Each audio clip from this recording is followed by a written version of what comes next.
Siyanamkela Avalanche of Grace igama lam ndithenjiwe emolweni. Sizawufunda u-Exodus 35 namhlanje.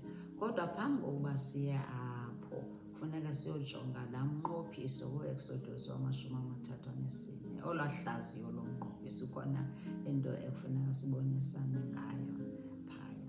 Enye into emasiyenza masimbulele uYehova, masimbulele uYesu ubudlelwane esinabo naye, the relationship esinayo noYesu, ekwaziyo ukuba isenzo into yokuba masifunde iBhayibhile, ekwaziyo uba isenzo into yokuthi njena masithandaze. Ngaloo ndlela siqinisa ukholo lwethu, siqinisa nobudlelwane bethu noYesu Kristu, ekwaziyo ukuthi masimdumise uYesu Kristu. Ukumdumisa, ukufunda iBhayibhile, nokumpraiza, ukumphakamisa udumo lwakhe uYesu Kristu. Yenziwa yintoni?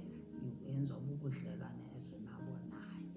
Sikhumbule ukuba kwamanye ama-countries abavunyelwa uba bafunde iBhayibhile. What a privilege xa kwikhantri yakho bekuyekile uba uyifunde iBhayibhile. Siyakukhuthaza ke ngaloo ndlela into yokuthi zinike ixesha uyifunde iBhayibhile,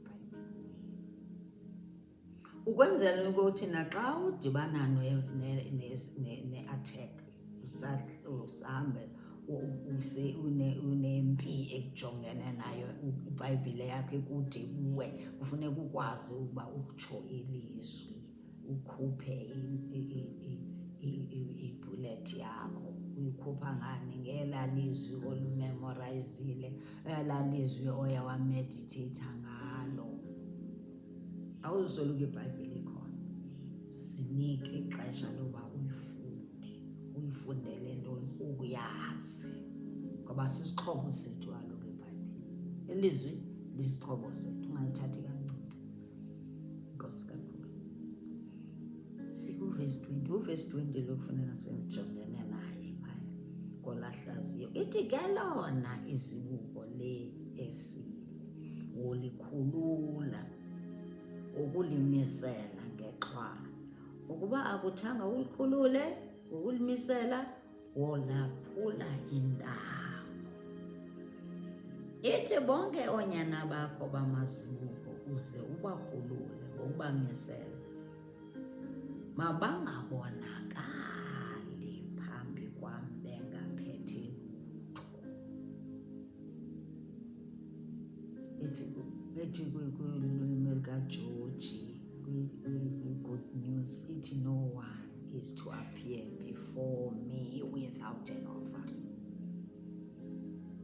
Into efunekayo ke into yi-obedience. Ufuna sibe obedient, senze le nto iBhayibhile ayithethayo, uYehova ayithethayo eBhayibhileni yakhe, singayi singayiphethanga. Singathi xa sinikela pha sithi njena sinikela kwiinkokheli zethu. You are obedient to the word of God. Zinto ezincinci ezifuna sibonisane ngazo, ukuthi into nantoni oyenzayo intoni? Yi-obedience. Uyehova ujongile njalo, ujongile uyehova, usijongile xa si-obedient. Naxa singenayo uyasibona, siyifuna uyasibona, uzasinika. Iyo le nto ivula indlela asenze sibe nayo iminikelo. Thetha ngeminikelo nje. No one is to appear before me without an offering. Andithi naxa sisiya emagqirheni siya ngemali. Asikhe sibe obedient. Makhe sibuyeni. Le nto uSatana wayisebenzisayo wathi njena masike siphume ezicaweni, inintsi imali efunwa yazicawe, kanti yonke indawo yayifuna imali. Yayifuna imali. Masibuyeleni ezicaweni, masibuyeleni ezicaweni, masibuyeleni ezicaweni, masihlaziyaneni, masihlaziyekini kwi-end times. Sibuyele, senze le nto kuthiwa mayenziwe. Senzela ntoni? We are obedient to God. Sihambeni sifunda kwi-Exodus 35. Sikwizipho ezinikelwa ngenxa yomqhuba kuza kwakhiwa. Haleluya. Siyakha akumqobo. Haleluya. Ivesi yokuqala, walibizela ndawonye uMoses lonke ibandla loonyana bakaIsrayeli, wathi kubo, zizo ezi iindawo uYehova aniwisele umthetho ngazo ukuba nizenze. Verse 2, wosebenza imihla emithandathu, ke umhla wesixhenxe woba yingcwele kuni, isabatha kasabatha kuYehova. Bonke abenza umsebenzi ngawo bobulawa. Nini yesabatha ixatyisiwe lizulu, ixatyisiwe nguYehova. Uthi singayenza yonke into kodwa nini yecawe, xa sesiya ecaweni sube siyophumula, se-day of rest. Ungazenza, siyakhuthaza ukuthi masikhuthazaneni ukuthi singayenza yonke into esiyenzayo kodwa make sabeni sokuphumula in the house of God ngecawe. Sinjani, senza njalo? I-obedience. We are obedient to his command.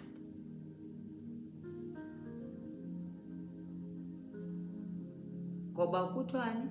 Bonke abenza umsebenzi ngayo bobulawa.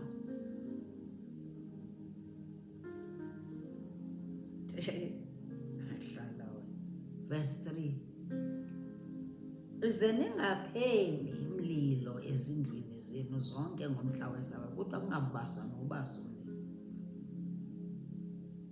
Ungabikho umuntu obasayo phaya ozawupheka phaa.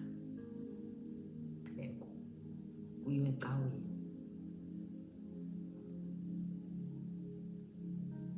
Verse 4, wathetha uMoses kwibandla lonke loonyana bakaIsrayeli, wathi yiyo le indawo ayiwisele umthetho ngayo uYehova. Verse 5, uthi thabathani phakathi kwenu nise umrhumo uYehova, bonke abantliziyo zibaqhubayo mabazise umrhumo kaYehova. Umrhumo kaYehova. Uyabona ukuthi njena yonke le nto asiqali uyiva yokuba uYehova ufuna abantu benze ntoni? Bakhuphe umrhumo. Phi? Hayi nge-forced. Apha phayana kwakuthiwe nge-willing hearts. Phayana ekuqaleni ngelaa xesha babeza kwakha kwakuthiwa makholekthwe all the locunes, iimali mabazikhuphe neegolide kuzokwakhiwa. Nangoku yaphindwa, uthi mabaye kubantu abantliziyo zibaqhubayo, intliziyo zabo ezibaqhubayo, abazise umrhumo kuYehova. Kuza kwakhiwa igolide nesilveri nobhedu. Verse 6, nemisondo emsi nemfusa nebomvu nelinene ezicikizekileyo noboya bebhokhwe. Into ebalulekileyo ke i-instruction, xa kuthiwa kuyakhiwa kufunwa lena nalena, must be obedient kwiindawo esikuzo, Thixo asibeke kuzo. Nkuthazo. Verse 7, nezintsu zeenkunzi zezimvu zenziwe zayingqombela, nezikhumba zamahlengezi nemigampunzi. Verse 8, neoli nesiphatho sezibane nobulawo beoli nokuthambisa nobuqhumiso ezimnandi, iziqhumiso namatye ebherilo namatye okufakwa efodi. Verse 10, bonke benentliziyo elumkileyo kuni mabeze tenze zonke izinto uYehova awise umthetho ngazo. That's a blessing. How obedient to the word of God you are blessed. Ayithathi kancane loo nto leyo. Awenze uba singasusa amehlo ethu ebantwini sithi nantoni esiyenzayo siyenzela ntoni? Siyenzele uYehova. Uba singake singakho uyakhula kule nto yoba nantoni noyenzayo awenzeli mntu. Wakhupha offering, ukhuphe imali, ukhuphe okweshumi, awenzeli mntu. You are obedient to God's command. Sikuwesi xa sithi sibadala kangaka singakhuphi. Tsho noburhole 1,000 rand. Asikhuleni singabantu abadala. Noburhola 2,000 rand, 200 rand ayo yakho. Ayifuni ukuthi kube khona umuntu okuphushayo. Yenze, wenzani? Wenza i-obedient, you are obedient. And uThixo ujongile. Jongile ingadla izulu zakubusisa. Ezi zinto ezibhaliweyo eBhayibhileni masingazithatheli phansi.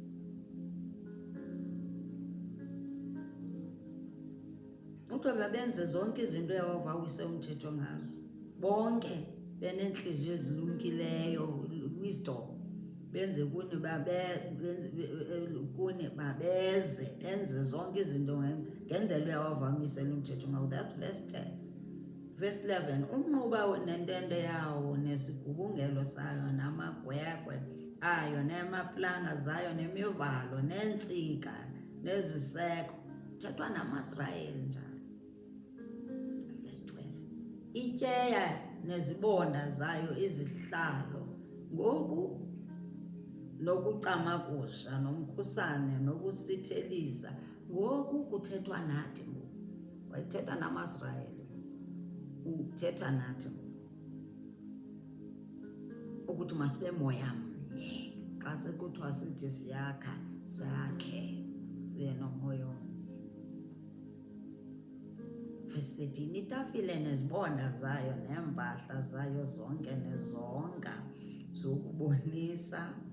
Verse 14, isiphatho sezibane nokuzikhanyisa neempahla zayo nezibane zayo neoli yokukhanyisa. Bonke aba bantu ke abaneza gifts uYehova zizawusebenza.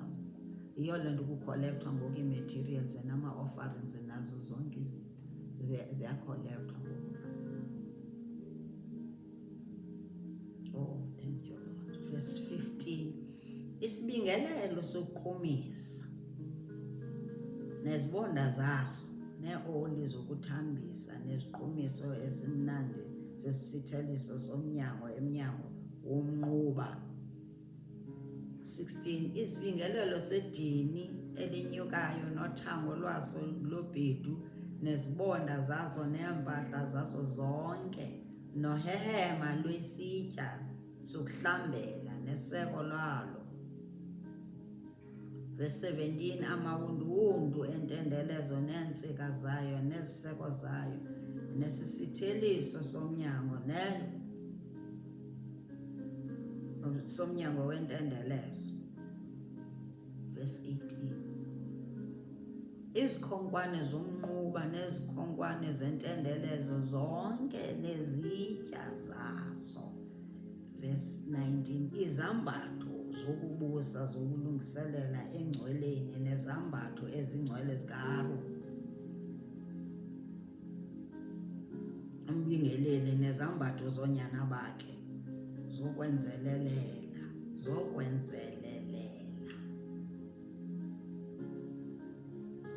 Verse 20, amthanda uverse 20. Hallelujah. Amoya mnye. In unity, God commands a blessing. Vuseleleka nawe apha ekhaya. Yivu verse 20. Uthi verse 20, lemka ke lonke ibandla lonyana bakaSrayeli phambi koMoses. Verse 21, teza bonke abantu abanhliziyo yabavuselelayo, abo bonke bamoya wabaqhubayo, bawuzisa umrhumo. Qhitywa ziintliziyo. Ndithi utsho bawuzisa umrhumo kaYehova emsebenzini wentente yokuhlangana, nasezinkonzweni yayo, nasenkonzweni yayo yonke, nasezambathweni ezingcwele. 22 eza amadoda kwanabafazi bonke abanhliziyo zibaqhubayo.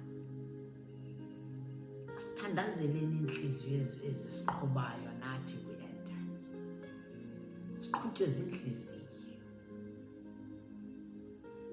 singathi senzela abantu. We are being obedient. Qhutywa zinhliziyo zokuthanda uYehova nezokumbulela. Ngaloo ndlela indlela esimbulela ngayo, sambulela izinto azenzayo nasenzela zona. Usahleli nje kungenxa yakhe, kungenxa yothando lwakhe.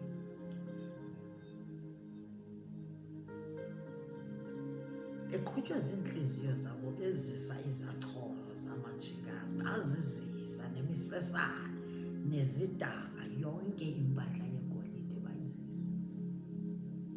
Bonke abantu ababechangachangise kuYehova umchangatshangiso wegolide bawuzisa.